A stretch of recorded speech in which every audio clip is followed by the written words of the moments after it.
Vous avez déjà terminé la saison 3 de Valkyrie Apocalypse. Et déjà, félicitations je suppose. Mais surtout, maintenant, vous vous posez une question tout à fait légitime. À partir de quand il faut reprendre dans le manga? Eh ben, je vais vous le donner direct, c'est chapitre 85 dans le tome 21.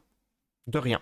Mais on n'est pas là pour ça aujourd'hui. Si je fais cette vidéo, c'est pour une autre raison. Vous pensez sans doute que Valkyrie Apocalypse est un manga tout seul comme ça, vous pouvez le lire, il n'y a pas de problème. Et en effet, c'est totalement le cas. Mais en réalité, outre Valkyrie Apocalypse, il y a en fait 4 autres séries qui sont liées au lore et à l'histoire en général. La toute première série, c'est le premier manga du scénariste, Chiruran, qui est plus long que Valkyrie Apocalypse et où vous allez suivre Soji Okita et le Shinsengumi. En fait, c'était pas pensé à la base dans le lore de Valkyrie Apocalypse, mais ça y est, incorporé quand même. Donc si vous voulez voir un grand flashback sur Soji Okita et tous ses potes, bah voilà. La deuxième, c'est la légende de Lubu, qui fait 7 tomes, qui paraît aussi en France et qui est déjà terminée. C'est l'histoire de Lubu et comment il est devenu l'être le plus fort de l'histoire. La troisième série, qui commence seulement à paraître en France, il y a seulement un tome pour l'instant, on sait pas combien elle fera de tomes au total, c'est le spin-off de Jack l'Éventreur, Jack les Affaires Classées, où on apprend tout sur ses méfaits et même comment il est devenu assassin royal. Et enfin, la dernière série, et sans doute la plus intéressante, c'est l'Apocalypse des dieux.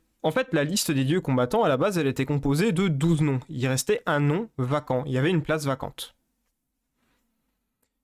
Et pour obtenir cette place, Zeus a organisé un tournoi où les dieux les plus dangereux allaient s'affronter, dans des duels parfois à mort, pour savoir qui allait avoir la dernière place et qui allait être le 13e combattant du Ragnarok. Si vous voulez que j'en parle plus, n'hésitez pas, je vais peut-être faire d'autres shorts sur le sujet. Et si vous voulez en apprendre plus sur Valkyrie Apocalypse, n'hésitez pas à regarder la chaîne, il y a au moins une quarantaine de vidéos dessus. C'était Véléus, et je vous dis salut à tous.